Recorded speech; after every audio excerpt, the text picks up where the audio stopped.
Terima kasih pemirsa, Anda masih bersama kami di I Love Malang Raya, Inspirasi Indonesia. Pagi hari ini dialog tentang hak kekayaan intelektual akan dibahas di Public Corner untuk I Love Malang Raya hari ini. 594.000 adalah nomor yang bisa Anda hubungi untuk interaktif di pagi hari ini dan kita langsung sapa Pak Muhammad Isrok. Selamat pagi, Bapak. Selamat pagi Mas Div, Mbak Dania. Iya, Apa sudah kabarnya? kenalan gitu tadi. Kabar baik. Kabar baik, karena Iya. hari ini kita akan membahas mengenai haki menghadapi persaingan isu global. Iya. Betul sekali. Haki adalah hak kekayaan intelektual. Betul. Ada apa aja Pak di dalamnya?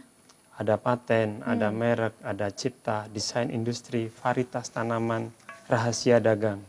Rahasia dagang.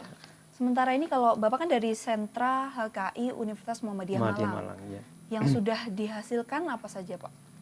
Ada 50 pendaftaran paten, 6 diantaranya sudah granted. Kemudian 34 pendaftaran merek dan 60 pendaftaran cipta. Desain industri 0. Oke. Desain industri 0. Belum. Masih belum Belum. ya. Tapi sebenarnya haki ini apa sih, Pak? Mungkin ada pemirsa yang masih belum Belum tahu. mendapatkan gitu ya. Apa sih haki ini sebenarnya? Mudahnya di dalam satu barang itu ada muatan kekayaan intelektual manusia yang menyebabkan barang itu bisa diterima oleh konsumen. Misalnya barang itu indah, itu ada hak cipta di dalamnya. Lagu itu indah, ada hak cipta di dalamnya. Kemudian kita membeli HP merek Samsung, nah ada merek di dalamnya. Kemudian di dalam HP itu ada paten, ratusan paten di dalamnya. Oke. Nah itulah. Oke, jadi seperti itu ya. Kemudian untuk tujuannya sendiri adanya haki ini seperti apa, Pak? Jadi haki memberikan perlindungan preventif maupun represif terhadap kekayaan intelektual manusia yang terdapat di dalam barang. Nah, semakin ini diberikan perlindungan, maka insentif penemu haki itu sendiri akan lebih terkobarkan, menjadi semangat. Kalau lebih banyak penemuan, berarti banyak barang publik di dalamnya. Lebih banyak barang publik di dalamnya, menjadi sejahtera masyarakatnya. Oke. Karena barang-barang itu bisa laku di pasar. Seperti itu. Iya. Oke. Kemudian untuk sistematikanya sendiri seperti apa untuk mendapatkan sampai istilah granted itu tadi? Ya, kita mulai dari hak cipta, itu yang termudah. Kalau kita menyanyikan lagu, kemudian kita daftarkan, maka kita akan langsung hak cipta. mendaftarkan tanda Atau daftar. nggak ada ya. kriteria ataupun kalau misalkan Kriterianya hak itu cipta, originalitas. Jadi sepanjang kita menyatakan itu orisinal, maka langsung dapat hak cipta. sudah langsung mendapatkan hak cipta. Kalau ternyata pernyataan kita itu tidak benar, maka kita akan dituntut secara hukum. Ya, Seperti itu. ya. Oke. Kalau merek, ketika kita mendaftarkan, kita akan di-search dulu. Di-search itu ditelusuri apakah merek yang didaftarkan itu sudah ada apa belum, atau ada persamaan dengan negara lain, ada persamaan dengan wajah orang, persamaan dengan nama orang, Dibandingkan dengan seluruh dunia berarti Pak ya. seluruh dunia. Kalau untuk kaitannya dengan menghadapi isu global, Ya, manfaat HKI sendiri itu apa Pak? sangat besar. Iya. Karena tanpa HKI maka barang-barang dunia tidak akan berani masuk ke Indonesia.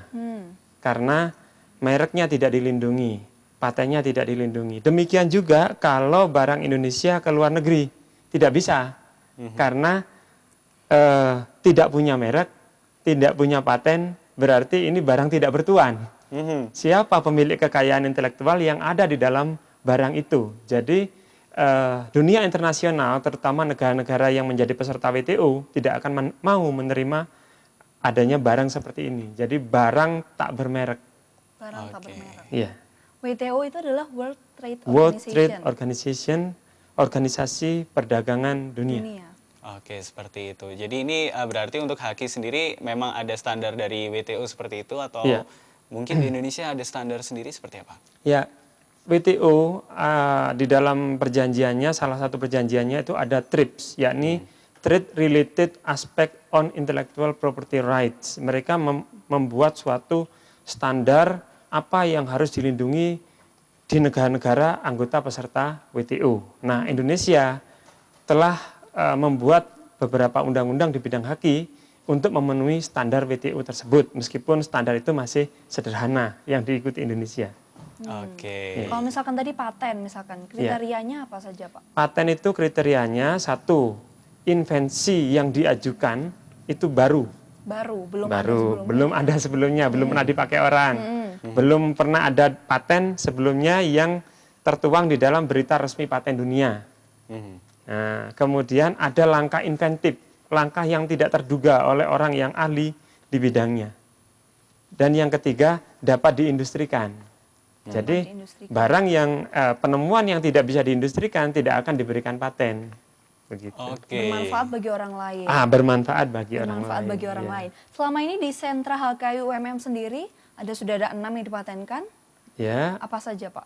6 yang dipatenkan itu yang pertama kali keluar itu tahun 2009, itu tentang penghitungan pulsa detak jantung. Kemudian paten yang kedua itu tentang komposisi pakan ternak unggas. Yang ketiga itu tentang pembuatan madu kental Madu kental. dengan menghilangkan oksigen di dalamnya dengan cara pengkabutan. Jadi madu itu disemprotkan begitu, oksigennya diuapkan sehingga madu itu menjadi kental seperti selai. Oke. Iya. Susah ya memang Pak untuk mendapatkan paten karena memang untuk menuju penemuannya sendiri juga sudah susah ya Pak ya. Ya, kalau madu itu menjadi seperti selai, kita dengan enak makan roti. Iya. Iya, benar. Kalau biasanya roti bakar apa? Stroberi misalnya atau Iya. coklat, ini bisa madu juga seperti itu ya. Bisa madu. Jadi selai madu. ini bisa dibilang melindungi kreativitas dari setiap Dari orang yang nanti yang bisa menemukan. terjun ke dunia industri. Betul. Seperti itu. Oke. Kalau untuk merek Ya. sendiri misalkan saya memproduksi suatu barang gitu. Mereknya harus kriterianya untuk mendapatkan merek itu seperti apa Pak? Belum pernah ada merek seperti itu sebelumnya. Satu. Yang kedua, Dari namanya atau dari nama, merek itu tanda pembeda. Tanda pembeda itu bisa berupa huruf-huruf, bisa angka-angka, bisa komposisi warna, Termasuk logo juga seperti itu. termasuk logo juga. Kalau di luar negeri seperti Jepang dan Australia itu bahkan suara dan bau-bauan itu juga bisa didaftarkan merek. Termasuk ya. Iya. Oke. Juga Coca-Cola mendaftarkan bentuk botolnya untuk menjadi merek. Oke. supaya Jadi tidak ditiru dengan Ditiru merek oleh lainnya merek ya, Bang, lainnya. ya? Iya. Jadi semua unsur yang ada di dalam produk itu semuanya didaftarkan untuk Didaftarkan. dilindungi seperti itu. Betul. Kalau Oke. untuk misalkan dari paten ada madu, ada untuk ternak unggas seperti itu, melindungi hak patennya itu kalau kaitannya dengan isu global sendiri, mungkin biar orang-orang di luar negeri nggak ada yang membuat itu lagi gitu ya Pak ya? Ya, jadi begini, kalau kita menemukan paten madu, pembuatan selai madu dengan penghabutan tadi, kemudian kita melihat ini komersial, maka kita melihat ini bisa dikomersialisasikan di mana saja. Mungkin di Indonesia, Jepang, Amerika, maka kita daftarkan paten itu baik di Indonesia, di Jepang maupun di Amerika. Seperti itu. Jadi tidak Sehingga- hanya di Indonesia. Tidak hanya di Indonesia. Kalau tidak kita patenkan di Jepang, maka Jepang akan membuat madu seperti itu tanpa melanggar hukum. Demikian juga kalau teknologi Jepang tidak dipatenkan di Indonesia, kita dengan gampang membuat barang tersebut tanpa terganggu oleh hukum. Sehingga hukum Jepang tidak berlaku di Indonesia. Oh iya, Gitu. benar. Berarti bisa ya barang-barang kita dipatenkan juga di Jepang, Bisa, di Australia, seperti Bisa. itu bisa. bisa. Itu berlaku secara global atau per wilayah seperti itu tadi karena kalau misalnya tadi Pak Isrok bilang ini di Indonesia, di Jepang, di Amerika, apakah itu hanya berlaku di wilayah-wilayah itu saja atau Oke. Jadi kalau berlakunya itu per negara, tetapi pengujian adanya kriterianya. unsur kriterianya tadi itu adalah internasional. oke. Jadi ada di Jepang, kemudian didaftarkan patennya di Indonesia, sementara di Jepang sudah lama itu ada. Berarti tidak baru, Tidak bisa dipatenkan. tidak bisa dipatenkan.